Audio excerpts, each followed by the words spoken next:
Nous pouvons affirmer que le système d'alimentation de votre véhicule a une très grande importance, surtout lorsqu'on considère les répercussions sur votre vie lorsqu'il fait défaut. Mais jusqu'à quel point ce système est important? Eh bien, pour une personne à mobilité réduite, ne pas pouvoir utiliser son véhicule a des conséquences importantes.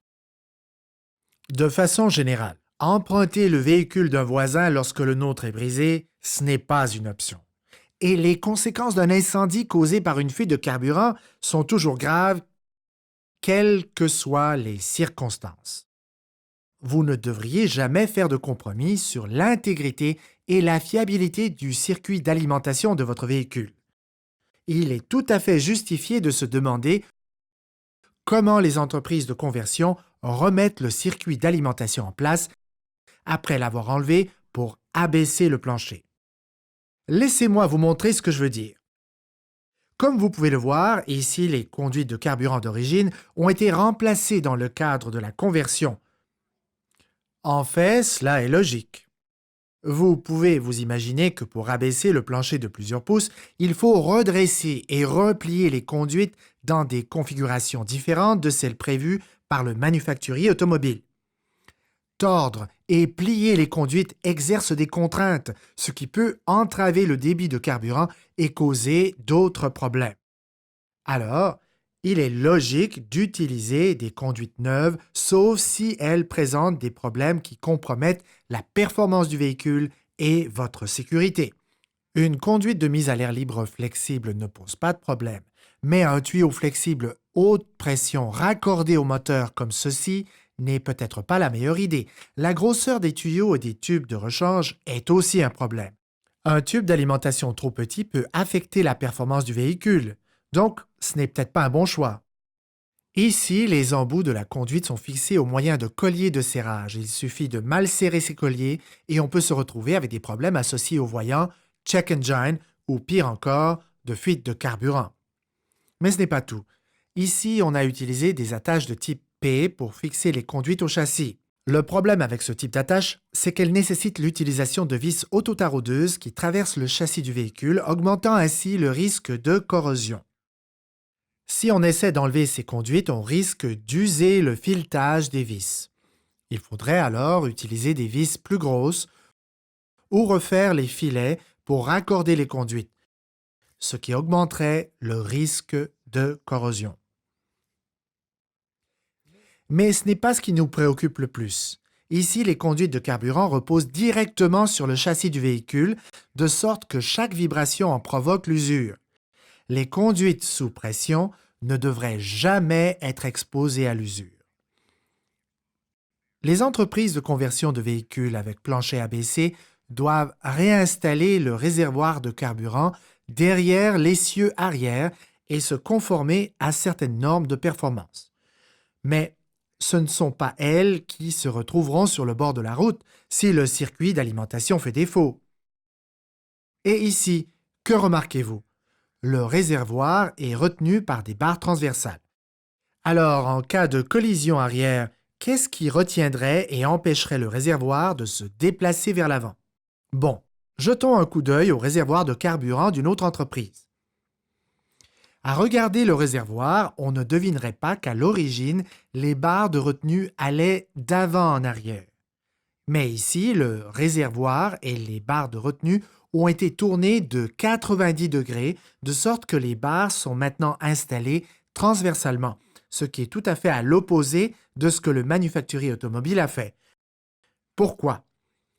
Pour quelle raison? Sur une note plus positive, le circuit d'alimentation ne comporte aucun tuyau flexible, ce qui est une bonne chose. Les conduites sont faites d'acier, ce qui est mieux d'un point de vue technique.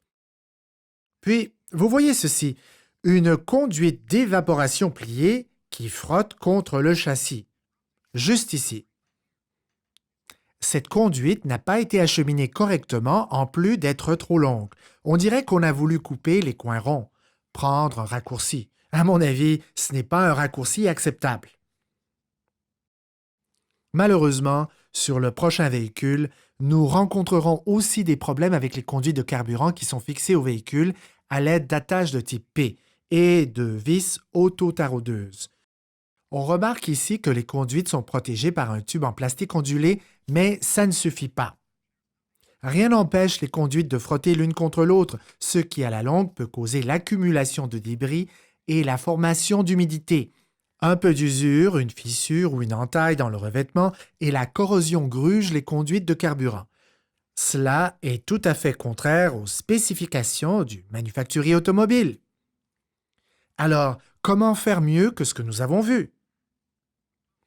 Eh bien, Brownability adopte une approche que certains qualifieraient de plus audacieuse pour la conversion du circuit d'alimentation, non seulement dans un effort pour respecter la conception et la construction du système d'origine, mais aussi pour surmonter les difficultés inhérentes aux véhicules avec plancher abaissé. Par exemple, Brownability remplace les conduits de carburant, les câbles de raccordement depuis le moteur jusqu'à l'arrière. Comme vous pouvez le voir, elles sont bien droites.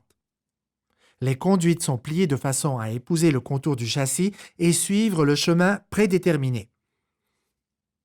Aucune conduite n'est redressée ou repliée, éliminant les contraintes qui peuvent causer des fuites et des défaillances. Pour son circuit d'alimentation, Brownability utilise les mêmes conduites en nylon, matériaux exclusifs, raccords à branchement rapide et attaches de fixation que ceux utilisés par le manufacturier automobile. Un système bien conçu permet aussi une diminution de la consommation de carburant et un meilleur contrôle des émissions. Brownability utilise des supports de fixation de type sapin qui séparent les conduites de carburant, les empêchant de frotter contre le châssis et l'une contre l'autre. Ces supports sont fixés au châssis dans des trous découpés au laser et ensuite recouverts d'un apprêt et d'une sous-couche pour rendre le métal autour des trous plus résistant à la corrosion. Il est clair qu'une attention particulière a été portée au circuit d'alimentation. La structure du réservoir de carburant comporte à elle seule plusieurs goussets. La plaque qu'on voit ici retient le réservoir. Puis, les 3 barres fixées à l'aide de boulons retiennent le réservoir d'avant en arrière et non transversalement. La présence de multiples barres d'acier témoigne des efforts investis par Brownability pour fixer solidement le réservoir. Sans doute, Brownability investit beaucoup plus dans son circuit d'alimentation que les autres entreprises de conversion.